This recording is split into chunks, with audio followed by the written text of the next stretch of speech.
I'm born in Eritrea, Asmara, and lived with my mom, my mother, and my father, and I have a twin brother and a younger sister. We lived a normal upbringing. When were you born? In 1993. So I will be 26 in December. Okay.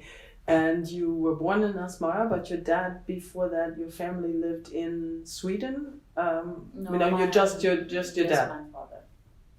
And how long did he live in Sweden? Since, I don't know if he was 86 or 87. So he came here during the war. Yeah. Why did he leave Eritrea? Did he flee, or did he leave to get an education, or both? Both, I think. And his brothers were already here. Most of them came in the beginning of the 80s or in the 70s. And your father, what was his occupation? Journalist, writer, poet. And he already started writing at a very young age, I understand. Yes. Actually, his own mother, my grandma, was a poet. So I think he got it from her. There was, I think there was a lot of books and writing when he grew up. So he grew up in a sort of in a literary family, if you want to put it. So your mother, your grandmother, she was a poet and a writer. Was she published? Was she no? But just for her own private. Exactly. Okay. So yeah, but on my mother's side, there is nothing like that. What was the background of his family? They were. Your grandmother was a homemaker, or she was a wife, and she took care of the children. And my grandfather was a businessman. He used to work for the Italians, and then when they left Eritrea, he bought the store, and he had a famous shop in the central of Asmara. Which was what? They sold like ham, cheese, pasta. So it was a deli. Yeah, a deli. Yeah. Mm-hmm. So your family at that time was what you would call comfortable?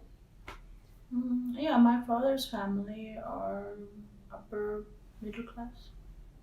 And how many siblings were there? 7.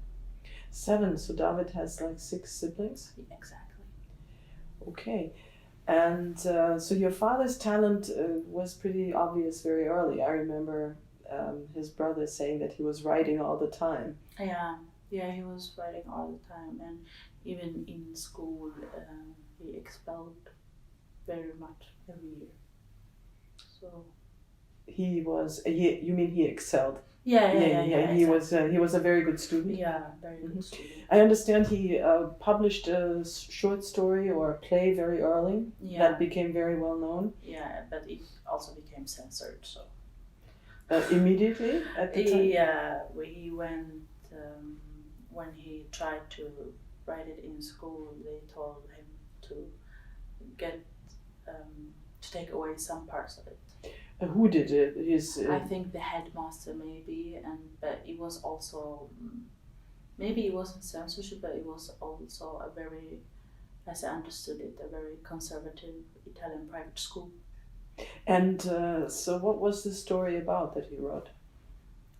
He wrote about love, young love, and also the political scene in Asmara. Do you happen to know what the reason for the censorship was? Was it too explicit? Was it politically sensitive? I think maybe it was both. That it was politically sensitive, and it was maybe he gave too much of what the human nature is. Interesting. And do you happen to know? I mean, he was able to continue to write at that time, yes.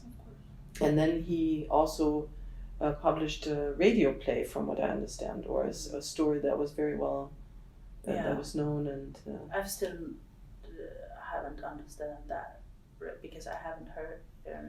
It's called the 30,000 or the 10,000. Yeah, I forgot 30,000, I think. Do you happen to know what that is about? No, actually not really, but it's about politics, I think. Yeah. There's also a story about a greedy barber, but this was a different story, right? Yeah. About a greedy barber who hides money in his barber chair, right? And then it becomes worthless with inflation. Yeah. So that's an interesting lesson. He was always somehow criticizing humans and the human nature. Your father was, how would you describe him? I mean, he was a extrovert or an introvert? Was he an observer of human nature? He was an introvert. He could be quiet for several hours and just listen. And to just observe, and we could actually, me and my brother could actually sit with him and do nothing. So it was very easy to be around. I thought so, but maybe because I'm his child. But I think other people thought so too. So your earliest memory of your life together in Asmara was very comfortable, very pleasant. Yeah, absolutely. It wasn't any problems. I think I was really privileged, and we had a good life, and we went to restaurants, and he played with us, and he told us a lot of things. He could, if you ask him anything, and he would explain directly, and he would never scream or nothing. He would most of the time just explain. He also apparently had was involved in managing a children's circus. Yeah. So he was very, very interested in children. But what was the purpose of this circus, and what was it like? Do you have any memory of it? Yeah, because he took me and my brother to go over there, and with these children was actually teenagers, and we could play with them. And I think the purpose was to engage young people to be creative and to do their own things, and he believed in them, I think. So he felt very compelled in terms of passing on values through this kind of activity to children, to engage children, to teach children. Exactly. And he wasn't alone, actually, because Joshua Johannes also did that, I think. So was this sort of a traveling group, or did you travel throughout Eritrea, or was it a stationary thing in Asmara? Or I don't actually know, but I think with Joshua or Johannes, I think they traveled, but I don't know to what extent they did that. So as a child, what is your first memory where you felt maybe that something was not quite right? Do you have this kind of memory before you left? How old were you when your father was arrested? So, I was going to turn 8. So you were still very young. Do you have just any memory of this time or not? Yeah, I have memories. Yeah, I do. It was... Do you mean when he got arrested, or during that time? Or yeah, this time, did you as a child ever have this sense that somehow things were changing? Like, no. This was all kept away from the children, basically. Yeah, I'm not kept away, but we were. I don't think my parents. They wouldn't talk to us about No, I understand. I mean, you kind of were much stuff. too young, but Yeah. it's just the idea that you. But I don't think it was trying to hide something. It was more like we were living our normal life. That he did not expect to be arrested. Yeah. Yeah. I don't think they expected this to happen. Yeah, this I think is also what Berger said, that he was trying to warn your father because he was himself going underground, Yeah. and that your father felt he was going to be all right. Yeah. Yeah. So, have you ever spoken to your mother about this period? How she perceived this time? Yeah, she tells me that he told her like, oh, I don't think anything will happen. I think I would just, maybe they will ask me something, but that's about it. So of course, and she trusted him. So when he was arrested and did not come back, this must have been a very big. Yeah. This must have been a trauma for the whole family. Yeah, she was in shock, I think,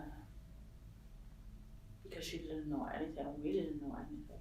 And you didn't hear anything from him in No. the first few years. No, we did. Yeah, the first year we could actually visit him, and then we went to Sweden because. Did your father influence this decision that you should return to Sweden, you think?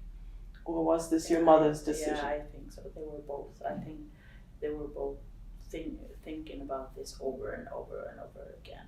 Because they and that's very typical for my parents. They always, they always, if they were gonna take a decision, I remember when they were gonna buy the house and they had to rethink what's good, what's bad, what's good about this and that.